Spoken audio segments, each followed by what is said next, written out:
मेरे प्यारे साथियों, नमस्कार। फ्रेंड्स, आज हम लोग न्यायाधीशों के लिए जो आचरण संहिता है उस पर थोड़ी सी बात करने जा रहे हैं। सबसे पहले तो मैं ये बताना चाहूंगा कि यह जो टॉपिक है अपने आप में बहुत इंपॉर्टेंट टॉपिक है। मुझे नहीं मालूम अभी फिलहाल कि प्री एग्जामिनेशन के लिए यह कितना महत्वपूर्ण है, लेकिन आपको इसके बारे में फिर भी जानना चाहिए, भले ही आप मेंस की तैयारी न कर रहे हों तो भी। लेकिन मेंस की दृष्टि से तो यह टॉपिक बहुत ही इंपॉर्टेंट है। खासकर मेंस के जनरल स्टडीज का जो फोर्थ पेपर होता है, एथिक्स का पेपर होता है। आप एथिक्स के किसी भी साल के पेपर को उठा करके देखिए, और खासकर पिछले 3 साल के पेपर्स को, तो आपको पता लगेगा कि सबसे ज्यादा क्वेश्चंस जो पूछे जाते हैं वो एथिक्स पर ही पूछे जाते हैं। और फिर जो केस स्टडीज होती हैं उसमें सेकेंड पार्ट में, तो हर क्वेश्चन के साथ एथिक्स जुड़ा ही होता है कि इसमें कौन से एथिक्स की समस्याएं दिखाई दे रही हैं, कौन कौन से एथिक्स के चैलेंजेस हैं। इसका मतलब है कि एथिक्स बहुत इंपॉर्टेंट टॉपिक है आपके जनरल स्टडीज के फोर्थ पेपर का। तो जाहिर है कि हम यहाँ न्यायाधीशों के एथिक्स पर बात करने जा रहे हैं, तो हमारे लिए यह टॉपिक बहुत इंपॉर्टेंट हो जाता है। ये टॉपिक इंपॉर्टेंट हुआ क्यों? फिलहाल आप इसके बारे में बहुत अच्छे से जानते हैं। इलाहाबाद हाई कोर्ट के जज हैं न्यायमूर्ति शेखर कुमार यादव जी। उन्होंने फिलहाल एक बयान दिया, और उनके इस बयान के कारण यह मामला उठा। और क्या मामला है उसे आप बहुत अच्छे तरीके से जानते हैं। मैं यहां एग्जामिनेशन के पॉइंट ऑफ व्यू से कुछ तथ्य आपके सामने रख रहा हूं। उनका जो बयान मुझे एक अखबार में पढ़ने को मिला है, उसे मैं आपको ज्यों का त्यों पढ़कर सुना दे रहा हूं। उन्होंने कहा था, कानून तो भैया बहुसंख्यक से ही चलता है। परिवार में भी देखिए, समाज में भी देखिए, जहां पर अधिक लोग होंगे, जो कहते हैं उसी को माना जाता है।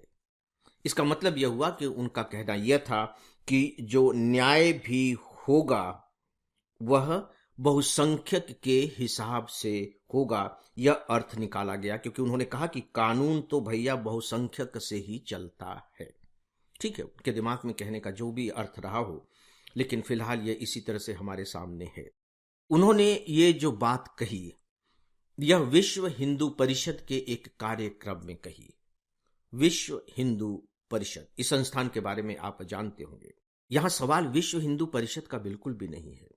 यहां सवाल तो यह है कि जज, एक न्यायमूर्ति को क्या ऐसे संस्थानों के कार्यक्रमों में जाना चाहिए, क्योंकि ये प्रश्न उठाए गए हैं। ये प्रश्न मेरी ओर से नहीं है। तो दो प्रश्न यहां उठाए गए कि पहली तो बात यह है कि क्या उन्हें विश्व हिंदू परिषद के कार्यक्रम में जाना चाहिए था, और दूसरा जो सवाल उठाया गया है कि उनकी जो ये टिप्पणी है कि कानून तो बहुसंख्यक के हिसाब से चलता है, संविधान की निष्पक्षता को बनाए रखता है। क्योंकि आपको मालूम है कि जज जब शपथ लेते हैं तो उस शपथ का एक बहुत इंपॉर्टेंट पॉइंट होता है कि मैं संविधान की निष्पक्षता को बनाए रखूंगा। संविधान की निष्पक्षता, विश्व हिंदू परिषद के आप कार्यक्रम में जा रहे हैं तो कहीं ना कहीं निष्पक्षता पर थोड़ी सी आंच आती है। और फिर दूसरी बात है कि जब आप सीधे सीधे कहते हैं कि वो बहुसंख्यक के हिसाब से कानून चलेगा, तब तो स्पष्ट रूप से आप जो जजमेंट देंगे वह कहीं ना कहीं बहुसंख्यक के हिसाब से, या बहुसंख्यक के मत से, या बहुसंख्यक के हितों से जुड़ा हुआ होगा। तो वहां आपकी निष्पक्षता बाधित हो जाती है। तीसरा एक और सवाल उठाया गया बार काउंसिल द्वारा, सुप्रीम कोर्ट के बार एसोसिएशन जो है उनके अध्यक्ष के द्वारा। उन्होंने कहा कि ऐसा भाषण एक हाई कोर्ट का जज यदि दे सकता है, तो सवाल यह उठता है कि ऐसे लोगों की नियुक्ति होती कैसे है, कैसे ऐसे लोगों की नियुक्ति हो जाती है जो इतना ज्यादा बायस्ड हैं किसी भी धर्म, जाति, भाषा, क्षेत्र, किसी के प्रति भी। क्योंकि न्यायाधीश से तो निष्पक्षता की अपेक्षा की जाती है।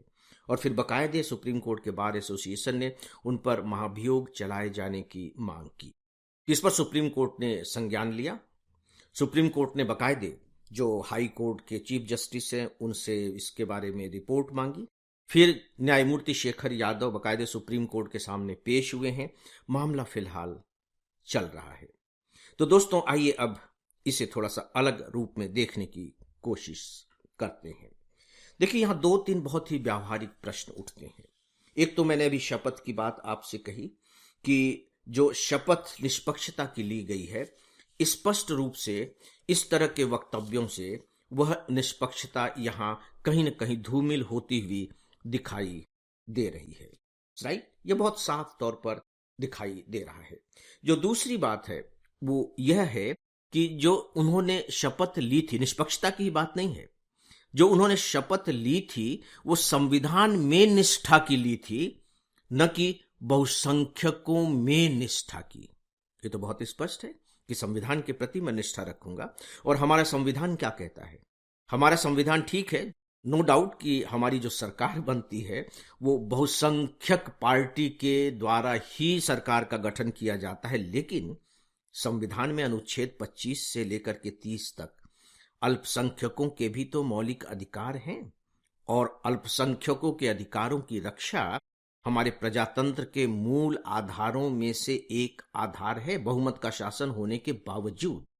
तो ये दूसरा पॉइंट होता है। तीसरी बात यह है, आप ये प्रश्न उठा सकते हैं कि किसी भी जज को जब न्यायमूर्ति के पद पर बिठाया जाता है, जब उन्हें हायर कोर्ट का जस्टिस बनाया जाता है, तो उन्हें सैलरी दी जाती है। तो उनकी जो तनख्वाह होती है और उनकी सुविधाओं पर जो खर्च होता है वो क्या किसी बहुसंख्यक वर्ग के द्वारा दिए गए टैक्स से ही दिया जाता है, या कि फिर सभी के टैक्स से दिया जाता है? तो यहां भी सवाल होगा कि नहीं, नागरिकों के टैक्स से दिया जाता है, बहुसंख्यक के टैक्स से नहीं दिया जाता। तो व्यावहारिक स्तर पर भी निष्पक्षता यदि बाधित होती है तो निश्चित तौर पर यह बहुत ही चिंता की बात है। अब मैं आता हूं इसके तीसरे बिंदु पर, और वह बिंदु है आचरण संहिता को लेकर। क्या न्यायाधीशों के लिए भी आचरण संहिता है? सामान्य तौर पर जब इस तरह की घटनाएं घटित होती हैं दोस्तों, तभी वो हमारे सामने आ पाती हैं, अदरवाइज वो चीजें यूं ही चलती रहती हैं। इस तरह की आचरण संहिता एक बनाई गई है, इसे आप थोड़ा सा जान लीजिए। पहली संहिता जो बनी थी वह 1997 मार्च में बनी थी।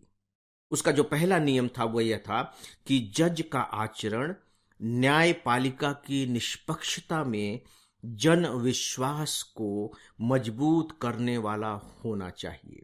सुप्रीम कोर्ट या हाई कोर्ट्स के जजों का कोई भी आचरण, चाहे जज के रूप में हो या व्यक्तिगत रूप में, अगर जन विश्वास की भावना को कमजोर करता है तो उसकी वर्जना की जानी चाहिए। यानी कि जज से अपेक्षा की गई है कि आप कोई भी काम, चाहे जज के रूप में हो, और दूसरा पॉइंट बहुत इंपॉर्टेंट है, चाहे व्यक्तिगत रूप से ही क्यों ना हो, इस तरह का नहीं होना चाहिए कि लोगों का जो विश्वास है वह न्यायपालिका के प्रति जरा भी कमजोर पड़े। दोस्तों, फिर इस आचार संहिता को कुछ ही महीनों बाद मई 1997 में सुप्रीम कोर्ट ने अंगीकार कर लिया, और इन्हीं बिंदुओं पर 2002 में बेंगलोर सिद्धांत बना। बेंगलोर सिद्धांत 2002 में, ये जो बेंगलोर सिद्धांत बना, इसमें न्यायपालिका के लिए मुख्य रूप से 6 आदर्श बताए गए हैं। ये बहुत ही सरल हैं, बहुत ही सहज हैं, और सच पूछिए तो अगर आप सिविल सर्वेंट के कोड ऑफ कंडक्ट के बारे में जानते हैं तो मान करके चलिए कि कमोवेश आप न्यायाधीशों के भी कोड ऑफ कंडक्ट के बारे में जानते ही हैं, क्योंकि जो भी पब्लिक लाइफ में होगा, जो भी पब्लिक में सर्व करेगा, स्वाभाविक तौर पर उनसे इस तरह के आचरण की अपेक्षा की ही जाती है। तो वो 6 आदर्श क्या हैं?